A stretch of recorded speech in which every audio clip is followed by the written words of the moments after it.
Assalamu alaikum. Welcome to my YouTube channel Knowledge for Students. So students, today we are going to take the start of class number 15, and in today's class we will talk about has to modal verb. लेकिन class शुरू करने से पहले अगर अभी तक आप लोगों ने मेरे चैनल को सब्सक्राइब नहीं किया तो प्लीज़ सब्सक्राइब के बटन पे क्लिक कर दीजिए। और अगर आप लोगों को मेरी वीडियोस पसंद आ रही हैं और अगर आप इनसे कुछ सीख रहे हैं तो प्लीज़ लाइक एंड शेयर के बटन पे क्लिक कीजिए। और अगर आपको कोई भी परेशानी हो रही है या कोई भी मसला हो रहा है, कोई कन्फ्यूजन आ रहा है, तो प्लीज़ आप लोग कमेंट्स बॉक्स में जाके कमेंट्स भी कर सकते हैं। तो चलें गाइस, स्टार्ट करते हैं हमारी आज की class. So students, has to modal verb is used to express necessity in the present. अगर आप इस डेफिनेशन को देखें तो इसकी definition same as it is जिस तरह से हमारी हैव टू मॉडल वर्ब की हमने डिस्कस की थी, बिल्कुल वैसे ही इसकी भी डेफिनेशन है कि टू एक्सप्रेस बयान करने के लिए नेसेसिटी ज़रूरत को इन द प्रेजेंट मौजूदा वक्त में। सेम यही डेफिनेशन हमने हैव टू मॉडल वर्ब में भी पढ़ी थी। सो उर्दू जुमलों के आखिर में ना है, नी है, ने है या पढ़ता है, पढ़ती है, पढ़ते हैं वगैरह आता है। So students, has to and have to modal verb बहुत इंपॉर्टेंट है, वो इस सेंस में कि हमने जो कुछ भी करना है, मिसाल के तौर पे मैंने खाना खाना है, मैंने कॉलेज जाना है, मैंने ये काम करना है, मैंने ऐसे करना है, मैंने वैसे करना है, मैंने कपड़े चेंज करना है, मैंने ग्राउंड में जाना है, मैंने अपने दोस्तों से मिलना है, मैंने अपने होमवर्क लिखना है, मैंने काम करना है, मैंने ये करना है, मैंने वो करना है, यानी कि इस जैसी जितनी भी स्टेटमेंट है या जिसके एंड पे पढ़ता है, पढ़ती है, पढ़ते हैं वगैरह आता है, तो इस तरह के जितने भी सेंटेंसेस होंगे वहां पर हम हैज टू और हैव टू का यूज करेंगे। तो स्टूडेंट्स, यहां से आप आइडिया लगा सकते हैं कि ये मॉडल वर्ब कितना इंपॉर्टेंट है और हम अपनी डेली लाइफ में इसका कितना इस्तेमाल करते हैं। सो अब हैज टू और हैव टू मॉडल वर्ब चूंकि सेम है, बस फर्क इतना है कि ये डिफरेंट सब्जेक्ट्स के साथ यूज होते हैं। हैज टू मॉडल वर्ब जो है वो यूज होता है use only with he, she, it and singular noun, यानी कि जब भी हमारा सब्जेक्ट इन चार में से होगा तो उस सूरत में हम हैज टू मॉडल वर्ब का यूज करेंगे। हैव टू मॉडल वर्ब में ये था कि हम आई, वी, यू, दे और प्लूरल नाउन के साथ यूज कर रहे थे, यानी कि अगर ही, शी, इट आता तो वहां पर हम हैव टू का इस्तेमाल नहीं कर सकते थे, वहां पे हमें हैज टू का यूज करना था। और आई, वी, यू, दे आएगा तो वहां पर हैज टू नहीं यूज हो पाएगा, वहां पर हम हैव टू का यूज करेंगे। सो स्ट्रक्चर अगर हम देखते हैं तो कल वाली स्ट्रक्चर में और आज वाली स्ट्रक्चर में फर्क सिर्फ इतना है कि यहाँ पर subject plus has two plus first form plus object है, और वहां पे क्या था कि वहां पे हैज टू की जगह हैव टू आ रहा था, बाकी स्ट्रक्चर यही थी। तो चलें कुछ सेंटेंसेस बना के देखते हैं। उसने इंग्लैंड वापस जाना है या उसे इंग्लैंड वापस जाना पड़ता है।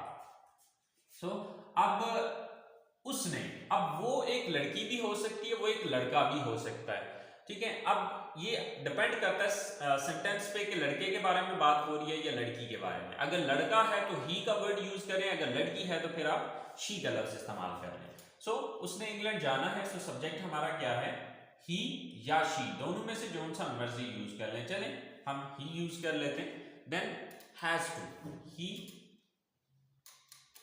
Has to. Then first form of the verb वापस जाना, go back, he has to go back, उसने वापस जाना है, कहां जाना है, इंग्लैंड।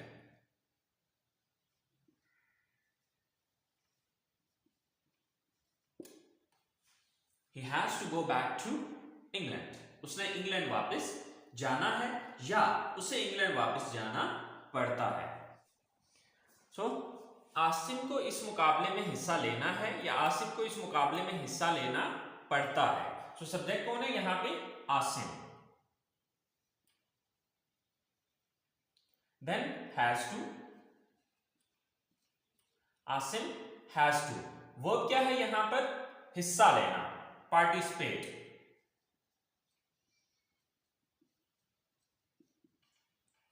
या टेक पार्ट भी आप इसकी जगह यूज कर सकते हैं। पार्टिसिपेट मुकाबले में, in competition.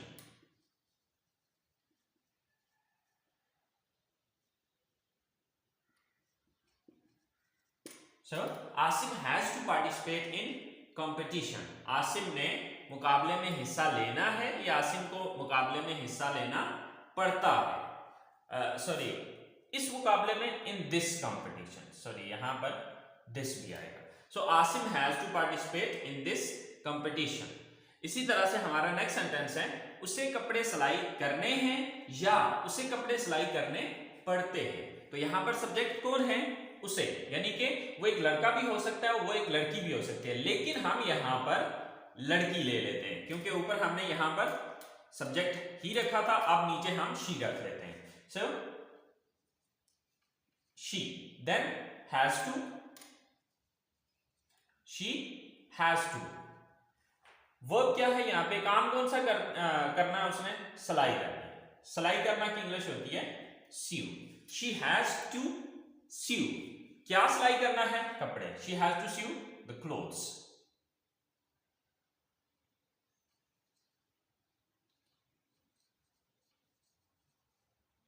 She has to sew the clothes. उसने कपड़े सिलाई करने हैं या उसे कपड़े सिलाई करने पड़ते हैं। सो स्टूडेंट्स, ये हमारे हैज टू मॉडल वर्ब की पॉजिटिव सेंटेंसेस हैं। सो आई होप सो आपको ये चीज समझ में आ गई होगी, ये चीज क्लियर होगी। और स्टूडेंट्स इसको बहुत अच्छे से समझिएगा क्योंकि ये हमारा बहुत इंपॉर्टेंट मॉडल वर्ब है, has to and have to, क्योंकि हमारी डेली लाइफ के अंदर इसका बहुत ज्यादा यूज होता है। तो चले आए, अब हम बात करते हैं इसके नेगेटिव सेंटेंसेस की। So students, has to modal verb के नेगेटिव सेंटेंसेस की जो स्ट्रक्चर है वो है subject plus does not plus have to plus first form of the verb and then object। अच्छा स्टूडेंट्स, इस स्ट्रक्चर को देखने के बाद आपके माइंड में एक कंफ्यूजन आ रहा होगा और वो कंफ्यूजन ये होगा कि मॉडल वर्ब तो हम हैज टू पढ़ रहे हैं, लेकिन यहां पर जो स्ट्रक्चर के अंदर आ रहा है वो हैव टू क्यों आ रहा है? असल में जब हम पॉजिटिव सेंटेंसेस को डिस्कस कर रहे थे तो पॉजिटिव सेंटेंसेस के अंदर आपने देखा कि हमारा जो मतलब डिफरेंस आ रहा था वो सिर्फ हैज और हैव का आ रहा था, ठीक है। लेकिन जब हमने इसको नेगेटिव में कन्वर्ट किया तो नेगेटिव के अंदर अब हमारे पास जो डिफरेंस आ रहा है वो डू और डज का डिफरेंस है। अच्छा, अब ये डू डज कैसे बना और हैज जो है वो हैव में किस तरह से कन्वर्ट हुआ, ये अभी मैं डिटेल इसलिए नहीं बता सकूंगा क्योंकि ये डिटेल हम प्रेजेंट इंडेफिनिट टेंस को जब हम पढ़ेंगे तो वहां पर ये डिटेल समझ आएगी कि ये हुआ कैसे। क्योंकि अभी अगर मैं आपको ये चीज बताऊंगा तो आप कंफ्यूज हो जाएंगे, इसलिए फिल वक्त आप इतना ही जहन में रखें कि हमारा जो सेंटेंसेस को डिफरेंशिएट करने के लिए जो हमें जस्ट एक वर्ड का डिफरेंस चाहिए था वो पॉजिटिव सेंटेंसेस के अंदर हैज और हैव का था, लेकिन अब नेगेटिव सेंटेंसेस में डू और डज का डिफरेंस आ रहा है, ठीक है। बकिया इसकी जो डिटेल है वो इंशाल्लाह जब हम प्रेजेंट इंडेफिनिट टेंस डिस्कस करेंगे तो वहां पर इसकी डिटेल आपको समझ आएगी कि डू डज कैसे बना और हैज हैव ने किस तरह से कन्वर्ट हुआ, ठीक है। तो चलें इससे आगे चलते। अच्छा, उसने होमवर्क नहीं लिखना है या उसे होमवर्क नहीं लिखना पड़ता है, ठीक है।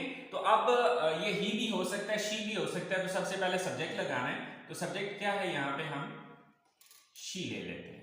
She then does not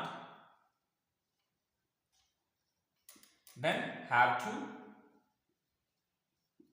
she does not have to. क्या करना है? लिखना है। वर्ब क्या है यहां पे? लिखना, right. She does not have to write। क्या लिखने की बात हो रही है? होमवर्क।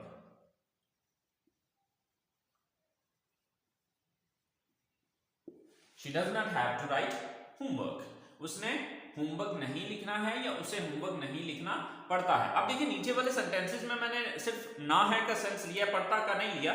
तो यानी कि जहां पर भी पढ़ता पढ़ती पढ़ते वगैरह भी आया तो वहां पर भी आपने जो सेंटेंस है वो इसी तरह से बनाना है, ठीक है। क्योंकि इंग्लिश में सेंटेंस दोनों का एक ही तरह से बनेगा, ठीक है।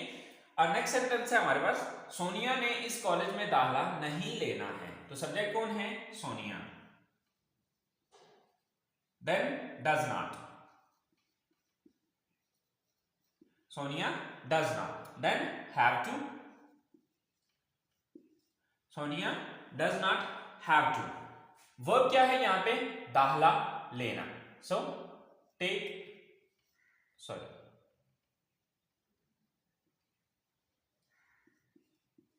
admission। Sonia does not have to take admission इस कॉलेज में, in this college. Sonia does not have to take admission in this college, कि सोनिया ने इस कॉलेज में दाखिला नहीं लेना है। ठीक है। अच्छा, नेक्स्ट हमारे पास सेंटेंस है कि उसे आज खरीदो फरोख्त के लिए नहीं जाना है। सो उसे अब हम लेते हैं कि वो मेल भी हो सकता है तो फीमेल भी हो सकती है। अगर मेल है तो ही का वर्ड यूज करेंगे, अगर फीमेल है तो शी का लफ्ज इस्तेमाल करेंगे। तो फिल वक्त अभी हम इसको ही कर लेते हैं। सो ही then does not then have to, then first form of the verb, यहां पर verb क्या है, काम कौन सा करना है, जाना है। she does not have to go, she does not have to go, उसने नहीं जाना है खरीदो फरोख्त के लिए, for shopping। so he does not have to go for shopping, उसे आज खरीदो फरोख्त के लिए नहीं जाना है, सॉरी आज टुडे। अच्छा, टाइम के लिए याद रखिएगा कि ये जो टाइम है या तो सेंटेंस के बिल्कुल लास्ट पे लिखते हैं या फिर बिल्कुल स्टार्ट में लिखते हैं। ठीक है, ज्यादातर हम टाइमिंग जो है वो लास्ट पे रखते हैं। ठीक है। So he does not have to go, sorry have to, he does not have to go for shopping today, उसने आज शॉपिंग के लिए नहीं जाना है। सो ये हमारे हो गए नेगेटिव सेंटेंसेस हैज टू के। सो स्टूडेंट्स, अब जब हम बात करते हैं इंट्रोगेटिव सेंटेंसेस की, तो आई होप सो आपको पता चल गया होगा कि इंट्रोगेटिव सेंटेंसेस में हमने क्या करना है। लेकिन अगर आपको नहीं भी समझ आई तो चले कोई बात नहीं, मैं आपको बता देता हूं। जैसे कि रूल है कि अगर आप किसी भी सेंटेंस का नेगेटिव बना लेते हैं तो उसका इंट्रोगेटिव बनाना आपके लिए कोई प्रॉब्लम नहीं है। क्यों?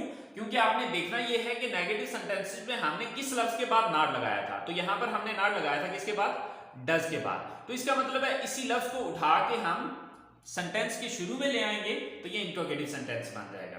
तो यहां पर पिछले हैव टू मॉडल वर्ब में क्या हो रहा था कि डू शुरू में आ रहा था, अब यहां पर डज शुरू में आ जाएगा। That's it. तो चले आए देखते हैं।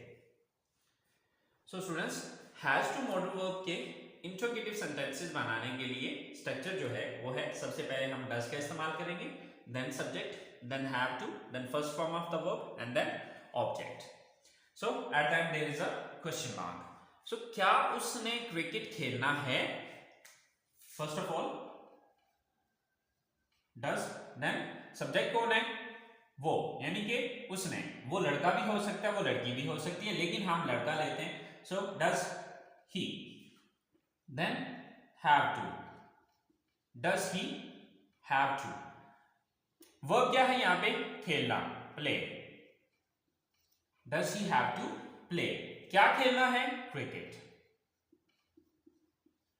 So does he have to play cricket, क्या उसने क्रिकेट खेलना है।